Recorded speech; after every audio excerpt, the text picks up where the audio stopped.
Good morning students. पौधार group of education में आप सभी स्टूडेंट्स का हार्दिक अभिनंदन, हार्दिक स्वागत। मैं राजेंद्र प्रसाद पाखरिया आपको डिस्कस कर रहा था जो है ऑर्गेनिक केमिस्ट्री के अंदर टॉपिक था हमारे पास में एल्कीन, और एल्कीन है उसकी हमने निर्माण विधि पढ़ ली थी। उसकी जो है केमिकल रिएक्शन सबसे पहला नंबर की वो थी हमारे पास में नाभिक स्नेही योगात्मक अभिक्रिया या फिर इलेक्ट्रोफिलिक एडिशन रिएक्शन जिसे हम इंग्लिश में कहते हैं, उस पर हम चर्चा कर रहे थे। उसमें हमने एक वेरी इंपॉर्टेंट टॉपिक पढ़ा था नाभिक स्नेही योगात्मक अभिक्रिया के अंदर, वो था हमारे पास में मार्कोनिकोव का नियम। क्या था हमारे पास में? मार्कोनिकोव का नियम जो है हमने यहाँ पर आपको डिस्कस किया था। इसके अंदर मार्कोनिकोव का नियम,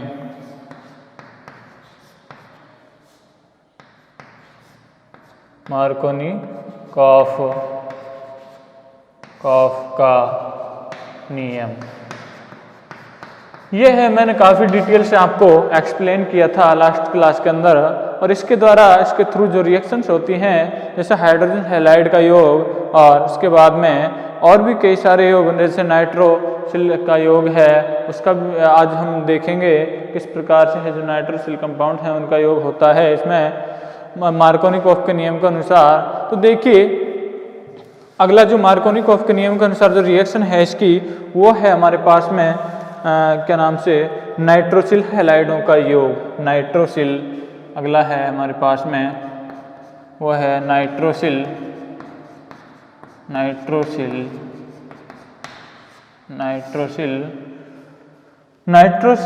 हैलाइडों का योग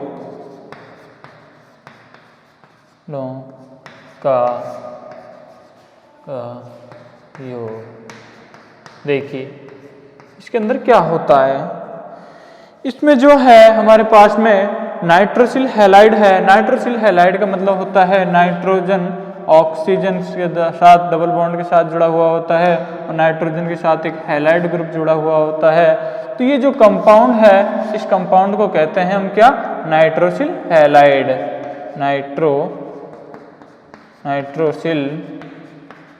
नाइट्रोसिल हैलाइड ये जो कंपाउंड है NOX, इसको हम क्या कहते हैं? Nitrosyl halide. तो नाइट्रोसिल हैलाइड है उसका योग है हमको करवाना है किस पर? उसका योग करवाना है हमको उस पर क्या नाम से? एल्कीन पर। तो देखिए एल्कीन पर जब हम नाइट्रोसिल हैलाइड का योग करवाएंगे तो हमें पता है इस पर पॉजिटिव चार्ज होता है, इस पर नेगेटिव चार्ज होता है।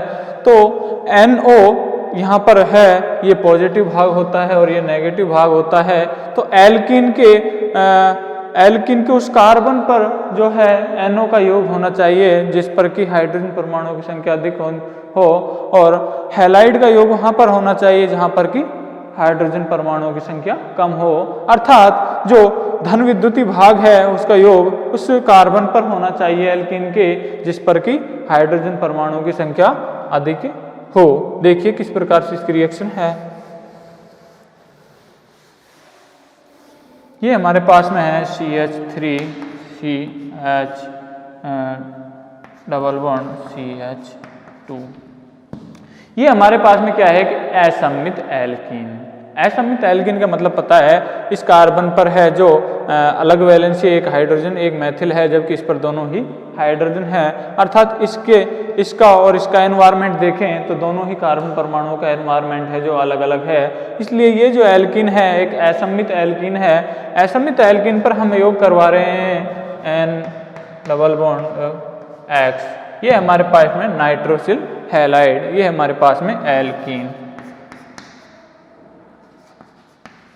ये हमारे पास में क्या है? एल्कीन। एल्कीन पर हम जो नाइट्रोसिल हैलाइड है उसका योग करवाएंगे और हमें पता है कि जो इसका जो NO भाग है वो पॉजिटिव होता है और ये नेगेटिव होता है।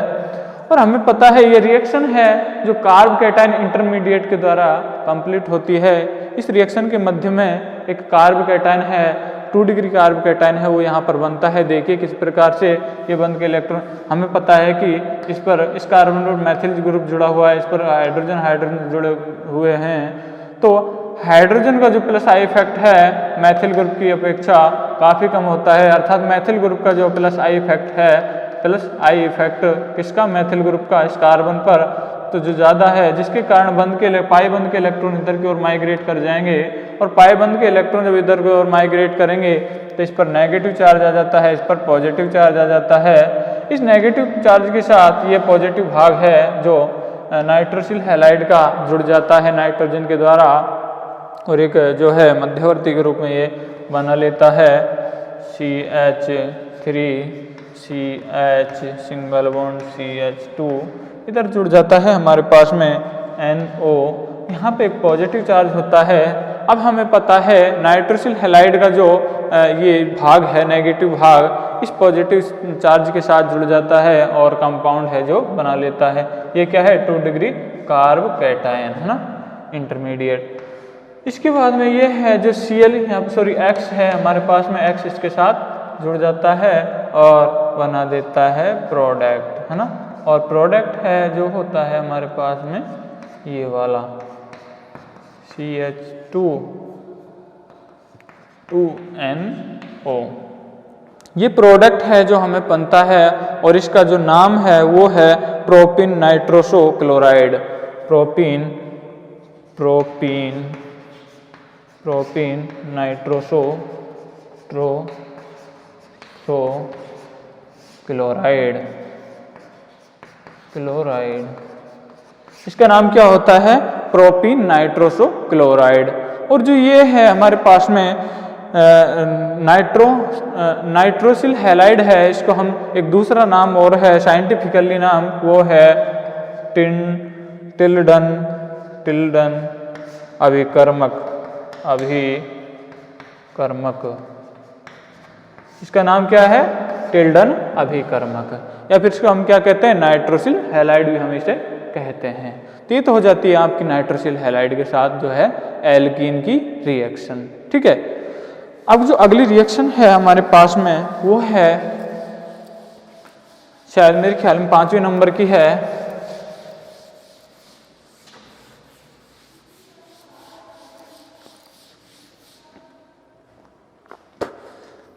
वो है हमारे पास में हाइपोहेलस अम्ल का योग। हाइपोहेलस अम्ल का योग 5वें नंबर की है शायद है ना, हाइपोहेलस अम्ल का योग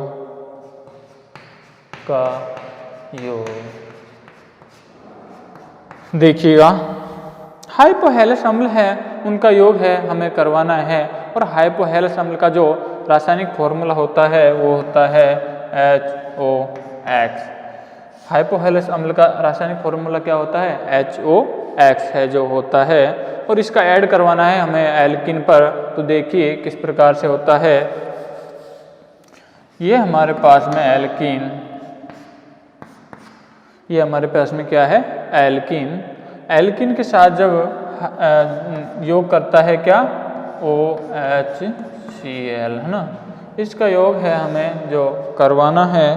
तो देखिएगा इसके अंदर जो है किस प्रकार से जो क्या नाम से HOCl का योग होता है। सबसे पहले जो क्लोरीन है उसका वैकेंट ऑर्बिटल है यहाँ पर पाया जाता है, सिग्मा जो स्टार है वो कि वो वैकेंट ऑर्बिटल होता है, और वैकेंट ऑर्बिटल है सिग्मा स्टार। इसके जो बंद के इलेक्ट्रॉन इधर की ओर यदि माइग्रेट करेंगे तो ये बंद के इलेक्ट्रॉनों के साथ ये नेगेटिव चार्ज के साथ जो सिग्मा स्टार है उसके साथ बंद बना लेता है, और इसका जो सिग्मा बॉन्ड होता है उसके अंदर 2 इलेक्ट्रॉन पाए जाते हैं। देखिए मैं आपको समझा देता हूँ एक फॉर्मूले उसके द्वारा, चित्र के द्वारा।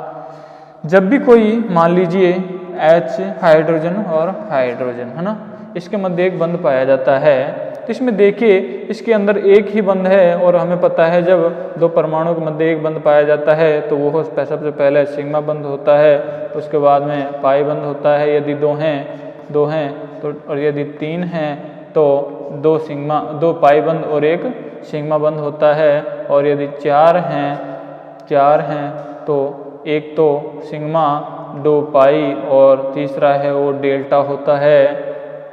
तो देखिए इस प्रकार से जब इसके मध्य सिग्मा बंध बनता है तो हमें पता है कि बंध निर्माण के दौरान जितने जितने जो हैं जितने बॉन्डिंग ऑर्बिटल होते हैं, बॉन्डिंग मॉलिक्यूलर ऑर्बिटल होते हैं, उतने ही एंटी बॉन्डिंग मॉलिक्यूलर ऑर्बिटल भी का निर्माण भी होता है। तो ये होता है सिग्मा बॉन्ड और ये होता है सिग्मा स्टार। हमें पता है सिग्मा जो ऑर्बिटल है उसके मध्य है 2 इलेक्ट्रॉन चले जाते हैं, जबकि इसके मध्य ये वैकेंट ऑर्बिटल होता है।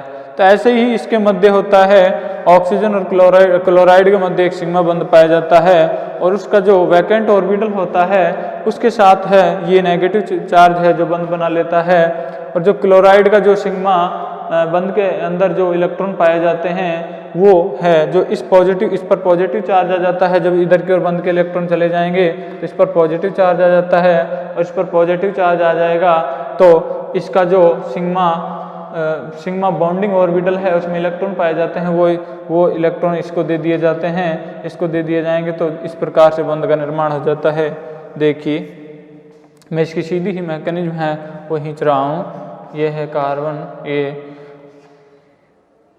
इस पर डबल बॉन्ड इस पर, तो यहाँ तो है इस प्रकार से जो क्लोरीन है इसके साथ एक चक्रीय रूप में जुड़ जाती है और क्लोरीन पर एक पॉजिटिव चार्ज यहाँ पर आ जाता है। अब देखिए ये होता है यहाँ पर नेगेटिव चार्ज इस पर, तो ये नेगेटिव चार्ज होता है तो ये क्या करता है OH है माइनस इस पर अटैक करता है और बंध के इलेक्ट्रॉन को इस प्रकार से खोल देता है और ये पॉजिटिव चार्ज है क्लोरीन पर वो वैलेंसी कंप्लीट हो जाती है और प्रोडक्ट है जो हमें दे देता है कार्बन Cl।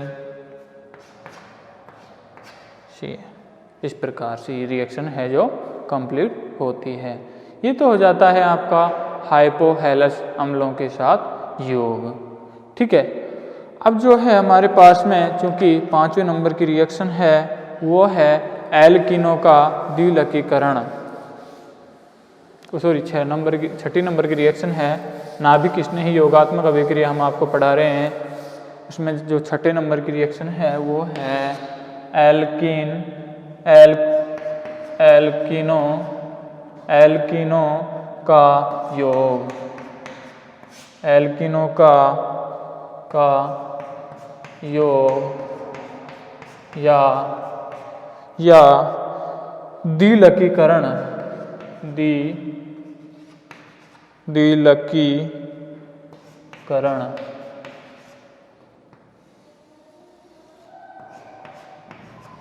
देखिए यहाँ पे जो है एल्कीन है उनका द्विलकीकरण हमें पढ़ना है और एल्कीन का द्विलकीकरण का मतलब है एक जो एल्कीन है उसके 2 मोल यदि लिए जाएं और उनको एक दूसरे के साथ हमें जोड़ना है तो ये जो प्रक्रिया है वो होती है एल्कीनों का द्विलकीकरण। और एल्कीनों का द्विलकीकरण है जो अम्ल की उपस्थिति में यहाँ पर होता है। यहाँ पर हम जो अम्ल लेते हैं वो होता है H2SO4।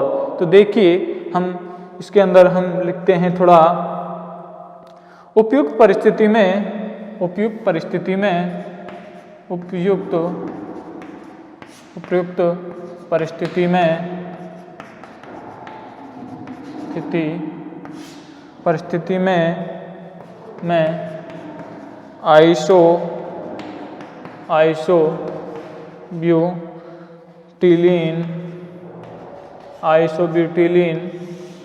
आइसोब्यूटिलीन सल्फ्यूरिक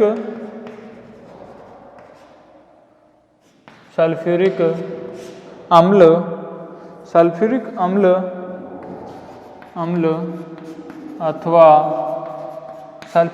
अथवा फास्फोरिक अम्ल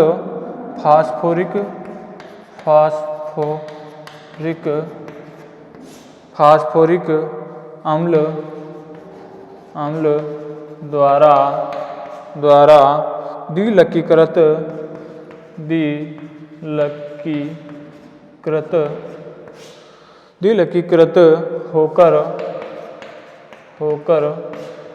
होकर दो एल्कीनों का मिश्रण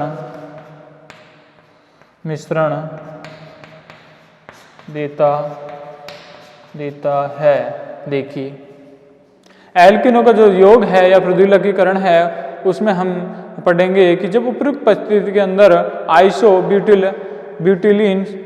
आइसोब्यूटिलीन है उसका रासायनिक फॉर्मूला होता है क्या, CH3 इधर CH3 इधर डबल बॉन्ड इधर CH2, ये होता है आइसोब्यूटिलीन। ये क्या है, आइसोब्यूटिलीन। इसका हमें है द्विलकीकरण या फिर योग है जो करवाना है, और ये योग होता है किसकी उपस्थिति में, सल्फ्यूरिक अम्ल या फास्फोरिक अम्ल की उपस्थिति में। सल्फ्यूरिक अम्ल या फास्फोरिक अम्ल है, हमें पता है अम्ल होता है जो हाइड्रोजन आयन है जो देता है। तो देखिए हम इसकी केमिकल रिएक्शन है वो यहाँ पर लिखेंगे।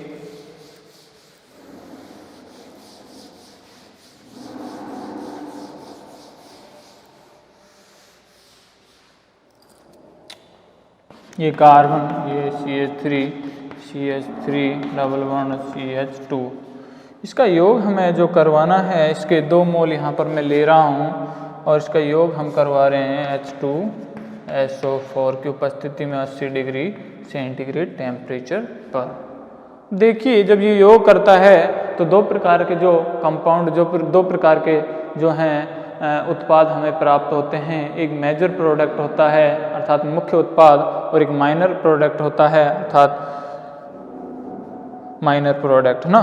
तो देखिए CH2 double bond CH3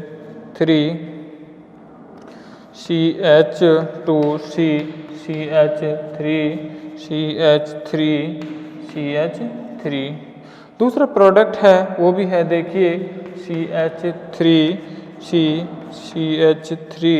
double bond C single bond, यहाँ पे हाइड्रोजन आएगा इसके साथ, उसके बाद में सिंगल बॉन्ड कार्बन, फिर CH3 फिर CH3 इसके साथ CH3, है ना।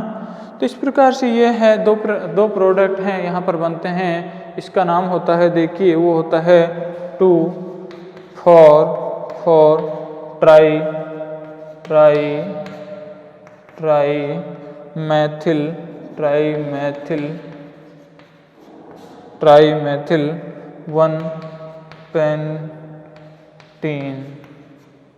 1-पेंटीन, और इसका नाम है वो होता है 2,4,4 ट्राईमेथिल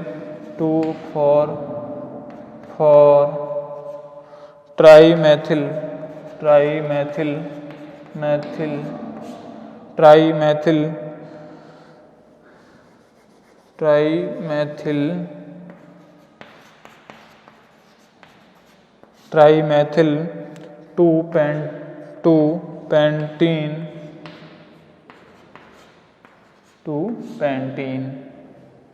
तो इसका जब है योग करवाया जाता है H2SO4 अम्ल की उपस्थिति में, तो जो है 2 प्रकार के प्रोडक्ट हैं हमें प्राप्त होते हैं इस प्रकार से। अब देखिए हम इसकी देखेंगे वो है क्रियाविधि।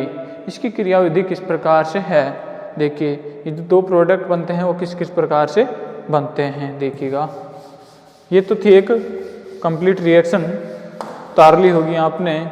अब जो है इसकी अगला वो है इसकी क्रियाविधि।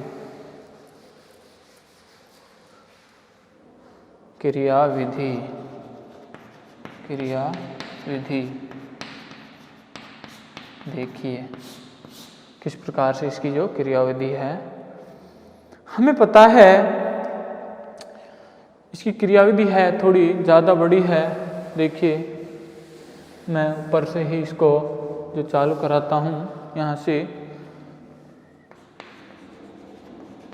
क्रियाविधि है ना। देखिए इसमें हमें रिएक्टेंट था हमारे पास में CH3 carbon CH3 double bond CH2, ये हमारे पास में क्या था, रिएक्टेंट। और इसका नाम क्या था हमारे पास में, इसका नाम था आइसोब्यूटिलीन, है ना। क्या था, आइसोब्यूटिलीन इसका है जो नाम था, है ना। आइसोब्यूटिलीन है और इसकी रिएक्शन हम करवा रहे थे अम्ल की उपस्थिति में, और अम्ल हमें पता है क्या देता है, H+ आयन। ठीक है, अब पता है यहाँ पर है इस कार्बन पर दो मैथिल ग्रुप जुड़े हुए हैं, दोनों मैथिल ग्रुप के प्लस आई प्रभाव के कारण बंध के इलेक्ट्रॉन इधर की ओर चले जाएंगे। बंध के इलेक्ट्रॉन जब इधर की ओर चले जाएंगे इस पर नेगेटिव चार्ज आ जाता है, इस नेगेटिव चार्ज इस H प्लस आयन के साथ बंध बना लेता है और हमें एक 3 डिग्री जो कार्ब कैटायन है वो प्राप्त होता है। CH3 CH3 पॉजिटिव, ये है हमारे पास 3 डिग्री कार्ब कैटायन।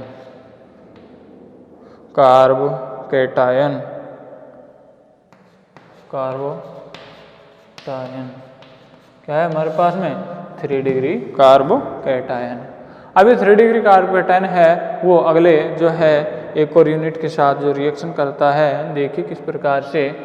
ये अगला पद है, ये तो फर्स्ट स्टेप लिख लेना, फर्स्ट स्टेप, और सेकंड स्टेप है सेकंड स्टेप, इसमें लिखना आप ये जो 3 डिग्री कार्ब कैटायन है दूसरी आइसोब्यूटेलीन है उसके साथ रिएक्शन करती है। किस प्रकार से देखिएगा, CH, यहाँ पे मैं इसको यहाँ पे लिख सकता हूँ CH3, इस पर पॉजिटिव चार्ज, ठीक है। अब इसकी जो अगली यूनिट है वो देखिए मैं इस प्रकार से लिख सकता हूँ इसको CH2 डबल बॉन्ड C, और इसके साथ है जो एक CH3 इधर, एक CH3 इधर, ये CH3 देखिएगा। हमें पता है इसका जो प्लस आई प्रभाव के कारण बंध के इलेक्ट्रॉन इधर की ओर चले जाते हैं, इसके इधर की ओर आ जाएंगे बंध के इलेक्ट्रॉन, तो इस पर नेगेटिव चार्ज और इस पर पॉजिटिव चार्ज है, तो ये एक दूसरे के साथ बंध बना लेते हैं और इस पर है फिर से एक पॉजिटिव चार्ज आ जाता है। CH3 इधर CH3 इधर है जो CH2 इधर CH3 इधर CH3, इस पर क्या है पॉजिटिव चार्ज।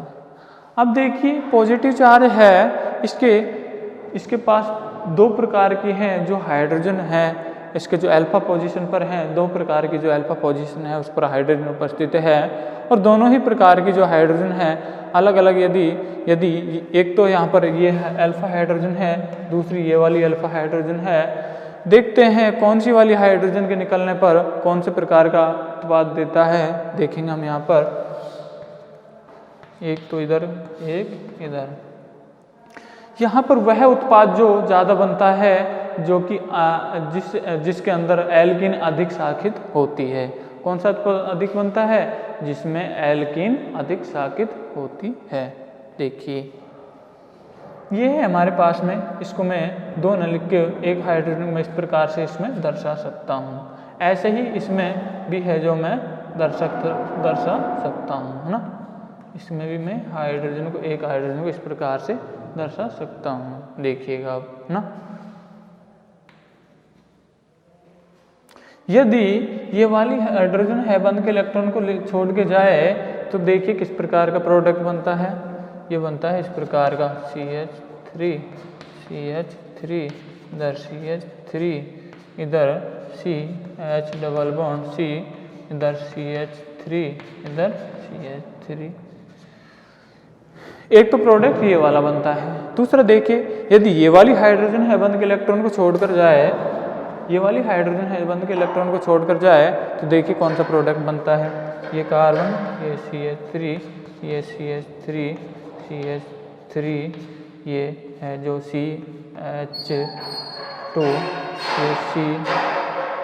ये CH, और ये है जो इसके साथ CH3 इसके साथ डबल बॉन्ड, और ये CH2।